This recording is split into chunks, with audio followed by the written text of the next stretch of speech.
going on, guys? How are y'all doing? How you doing? Listen, y'all.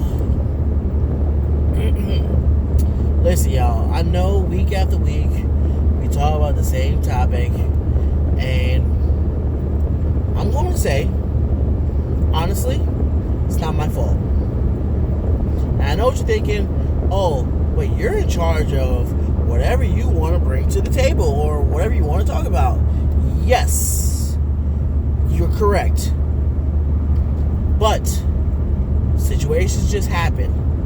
That things just happen. So, if week after week you hear me kind of talking about the same thing, I do apologize. But it's just stuff that just happens that I was just like, why? You know? Like, why? Like, why would you do that? Why would you say that? Why? And a lot of times, the why, people don't have an answer for, right? Because people just do some crazy things. And then they say crazy things. And in your mind, you are just like, bro, why? Why? Tell me why. Because I want to know. Listen, y'all. The other day, I'm at work.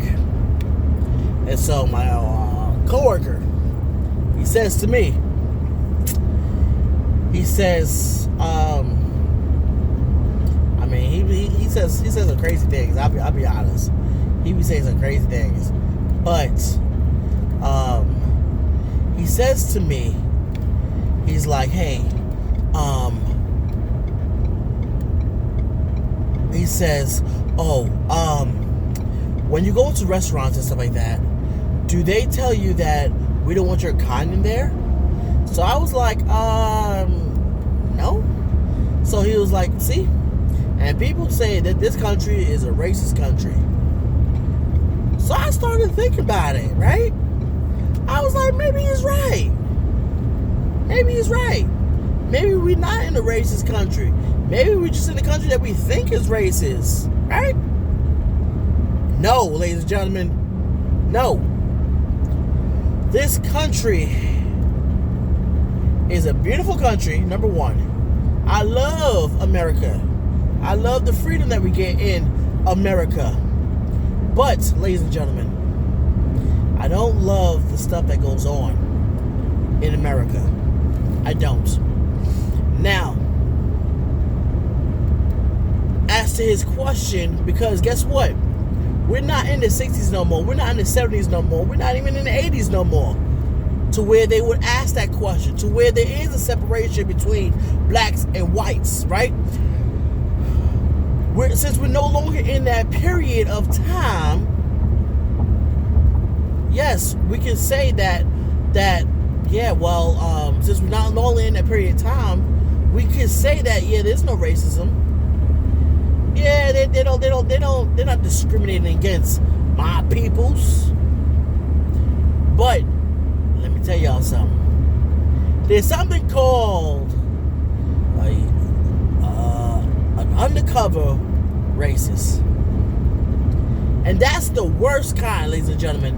To me, personally, an undercover racist is one of the worst kind of racists that there can be in this country. Now, I'm going to tell you why. Because I don't know where you stand. I personally don't know where you stand as an individual. Now, at first, you may be welcoming, right? But yet, there may be some things that you say that I'm like, whoa. Okay, I'm getting a hint now. I'm getting the hint. You understand what I'm saying? The same coworker jokingly says to me, it was like, hey, I have some watermelon, I have some Kool-Aid, and I have some collard greens or whatever, right? And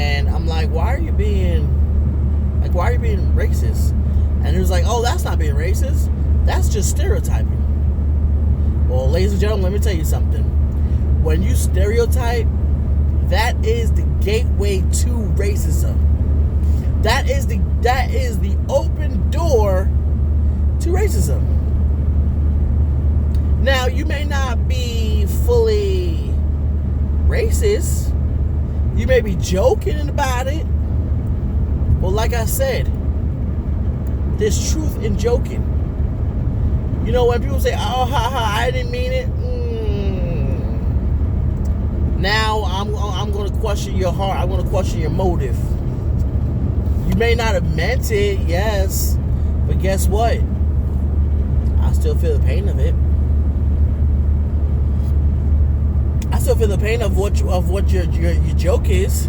And guess what? To me, the joke is not funny. It's not. And I'm going to tell you the reason why the joke is not funny. Because there's a lot of underlying stuff that you may say that I'm like, I'm on the edge with you, man. I am on the edge with you.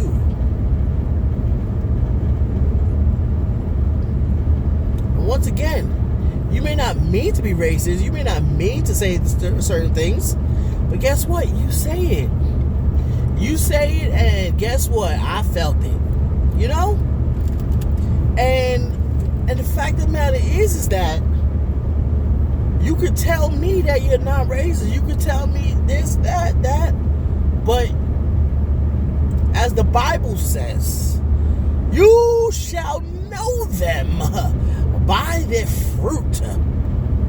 What fruit are you producing when you tell me, hey, I got some watermelon for you, I got some fried chicken for you, I got some collard greens for you, I got some grape juice for you? You are producing fruits of racism. That's what you're producing. Now, I will say, I'm not an all-black activist type of person. But, time to time I stand up for my people, you know? Because we don't mean no harm. we calm, cool, collected people. But I tell y'all, when you mess with us, it's crazy, man. It's crazy. We start getting everybody canceled. We get everybody canceled. We get statues taken down and stuff like that. It's crazy. It's crazy. It's crazy. So come on, man. So anyway, so I will say though, I had to sit down with the coworker, right? I had to sit down with the same coworker, and we sat down. We shared a meal together and stuff like that. And I brought it up because I brought up the question because I kind of felt a certain way, right? So I asked him. I was like, "Do you no longer think that racism doesn't exist in this country?" And for him, he's like, "No, I know that it exists. I know that it's there. I don't think he knows that." And of course, I'm not in his head. Of course, I'm not in his mind. Of course, I'm not in his brain to know what he's thinking. But once again, I shall know you by your fruits. I shall know you by the fruit you bear. So if you're bearing fruits of racism, guess what? I'm going to think you're a racist. Especially if all you got for me is black jokes. If all you got is just black jokes, guess what? I'm going to think that you're a racist. I'm sorry. Because you can't come up with any other joke. You can't come up with any other punchline. You can't come up with any other thing to say. So in my mind, I'm noting you as a racist. I'm noting you as a racist person. And yes, you may just be stereotyping. Yes, you may just be joking and stuff like that. But once again, stereotypes are the gateway to racism. It's like the open door.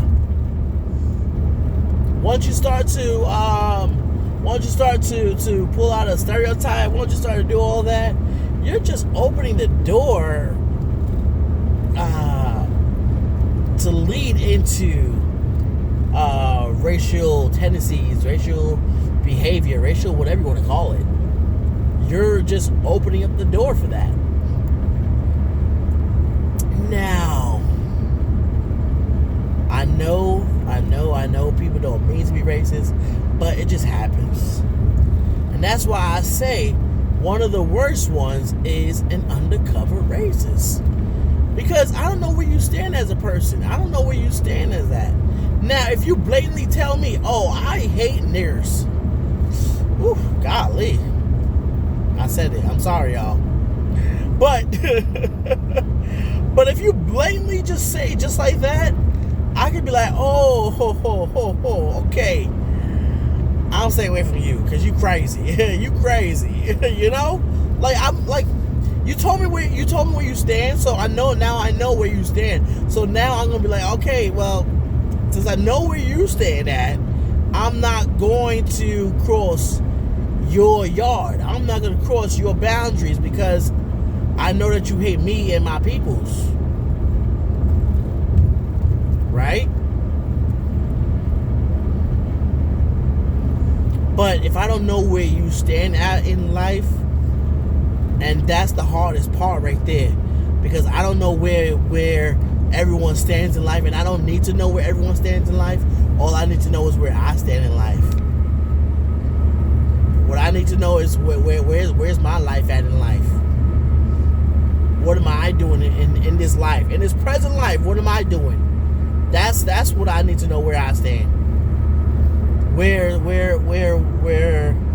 Billy Joe stands, that's not on me. That's not on me, man. I mean, yeah, it'd be good to know. Yeah, sure, of course. 100% it'd be good to know. But if you're more under the cover with stuff, more under the sheet with stuff, how am I supposed to know that? How is that? How's that supposed to tell me, you know? And the fact that people come up with like, oh, well, I have a lot of black friends. Okay, well, I have a lot of white friends. What does that mean? You know, like, okay.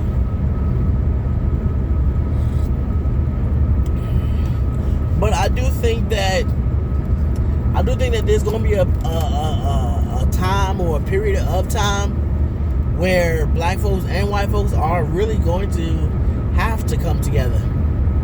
You know?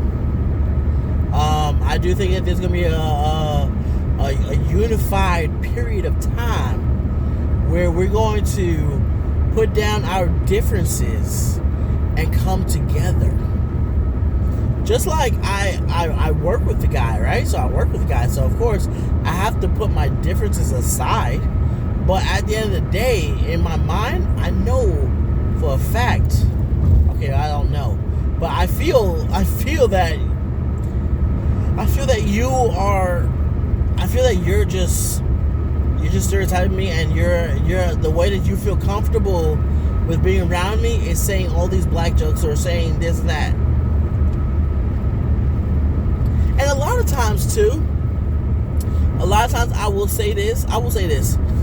A lot of times we as black folks, we make white folks feel comfortable with saying all these stereotypes about us. Why? Because we don't want to look too serious. We want to please everybody. That's the problem with this world nowadays, right? That's the problem with in today's society. That's the problem.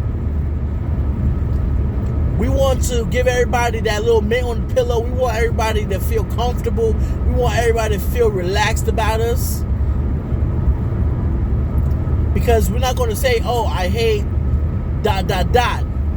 or I hate your lifestyle, or I hate the way that you do things, or I hate this, or I hate that.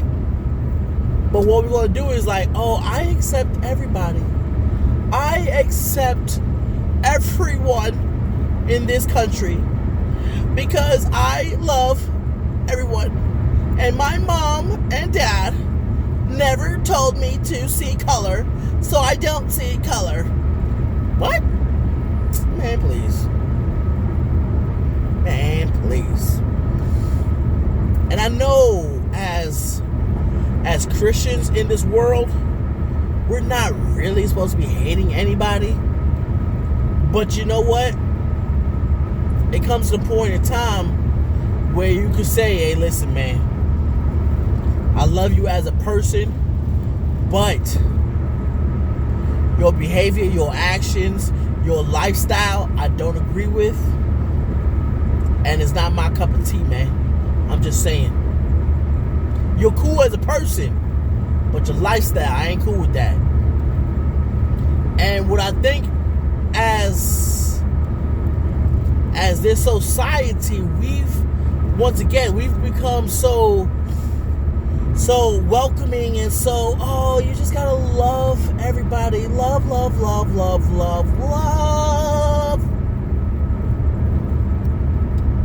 And that's why I think that's why I think the white folks are comfortable around us, because we laugh at their jokes.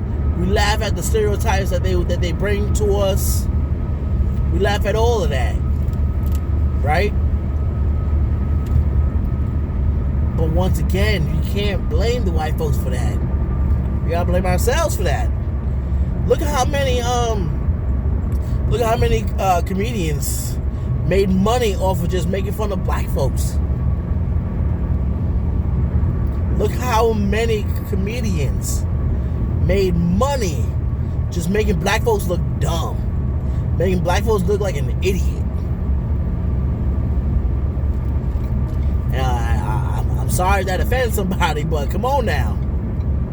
Listen, when they first came out that Meineke commercial, and they was like, oh, tell me what your car sounds like. There was a black guy on there sounding dumb.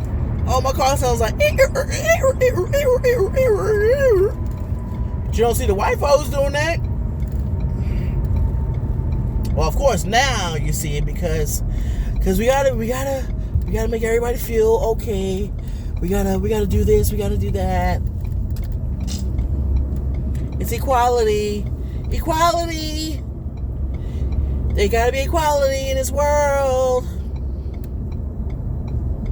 Come on now. But that's the world we live in, right? But, ooh, man, this coffee tastes good. Hold on a second, y'all. I'm taking a sip over here. But, but once again, look at all of the comedians that just made fun of black folks because it was funny. Because it was comedic. It was hilarious. Come on, of course. Of course it was.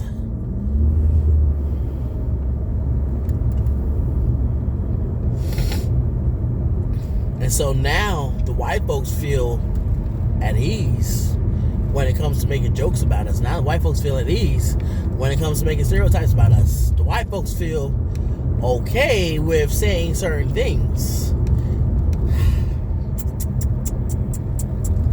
Once again, we can't blame them. We gotta blame ourselves. Instead of just nipping it right then and there. Right? It's like, oh, I bet you love watermelon. Okay, and what are you trying to say? What are you trying to say? Let me know. Watch them stutter. Watch them falter. Like, oh, no, I didn't. Oh, okay. All right. What happens when you don't laugh at someone's joke when it's a racial slur or a racial tendency type of thing? They'll feel awkward. They feel like a deer in headlights. Like, oh, okay, I hit a chord. I hit a nerve. And you know, sometimes I don't always laugh at these type of jokes. And then people are like, oh, well, I gotta be serious with you. No, you don't have to be serious with me. Come out with a funny joke. Come out with something that's funny. Come out with something that I can laugh at. But you want to talk about that I love fried chicken, that I love watermelon, that I love grape soda. Grape Kool-Aid. And that's supposed to be the highlight of the night? Oh my gosh, wow, that's so funny. I love grape Kool-Aid. Okay. I also love blue raspberry. I also love black cherry. And it's crazy. And a lot of times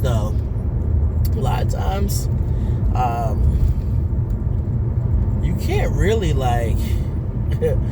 what stereotype can you tell white folks? There's nothing you can say to a white folk that will get them all riled up, But it's not about a tit for tat. It's not about that. It's about giving the respect due, man. I may not be old as you, but I deserve some respect. My skin deserves some type of respect, man.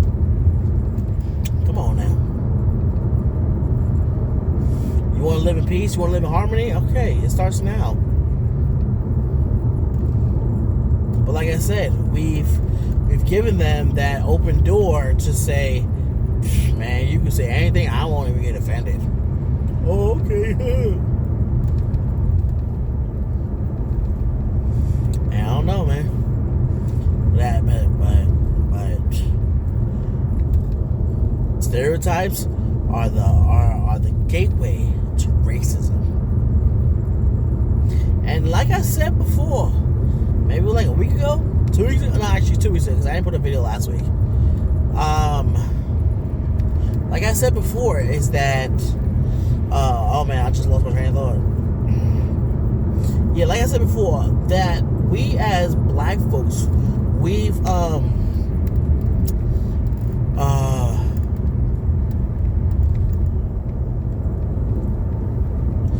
need to set ourselves up better. Because when you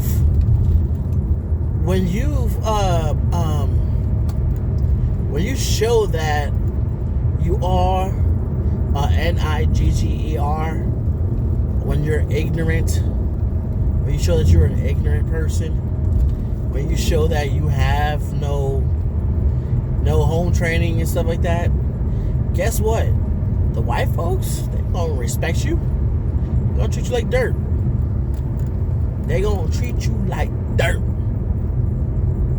They don't care.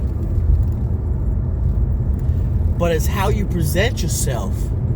It's how you wrap yourself to people. Now, I'm not saying that, oh, well, I'm better than you. Respect me. Put some respect on my name. I'm not saying all that now. I'm not saying that, I'm higher than you type of thing. No, it's not about that. It's not.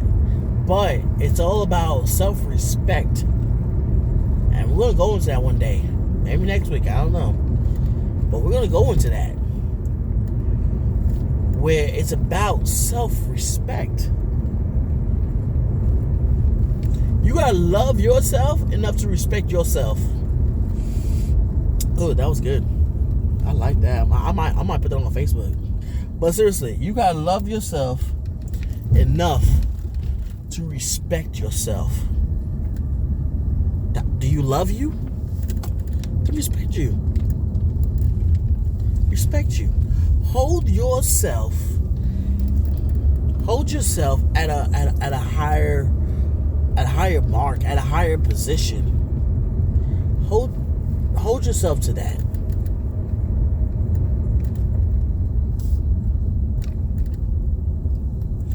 And let people know that you deserve respect, man. You deserve respect. You deserve to be called sir. You deserve that. Why don't you? You deserve to be called sir. You deserve to be looked at with dignity and respect, honor. You deserve all of that. But when you don't put yourself in the winning position, when you don't put yourself in that winning seat, you throw it all away, man. You throw it all away. That's what you do. You throw it away. You throw it away for someone else to pick it up. Life's good. Life is great. But at the end of the day, man, it's all about self-respect.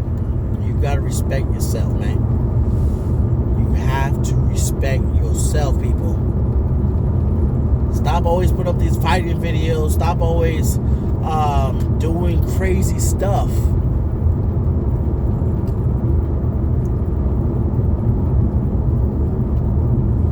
Show that you are a man or a woman of power. Come on now. It's possible. It's possible, but you gotta be willing to do it. Oh, excuse me, 1 second. Ooh, you gotta be willing to do it, y'all. It has to come from you. It has to come from you.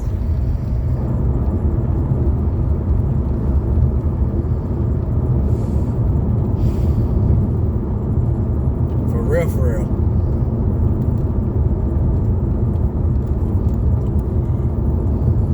As I said, do you love you? Do you love you? If you love you, respect you. If you love you, honor you. Come on now. Come on, people.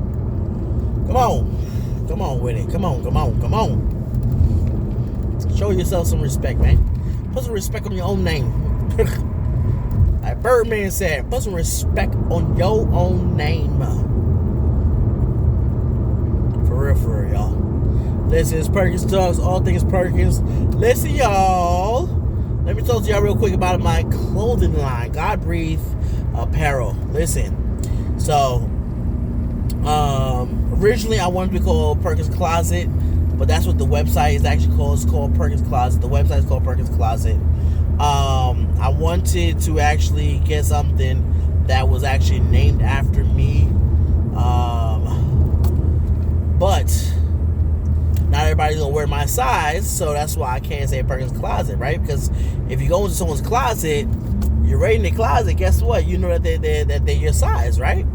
But anyway, so with much consideration, much talking to just some good folks, whatever, decided to name it God Breathe Apparel. So God Breathe, we have that collection that's out now. We have the original collection, which is Exodus 14:14. The Lord fight for you. All you gotta do is be silent. Just be silent. Just be silent. We got that one. We're gonna be coming out with the fall for the Joshua 1:9. We have that in the wolf. We actually came out with the green shirt with the wolf.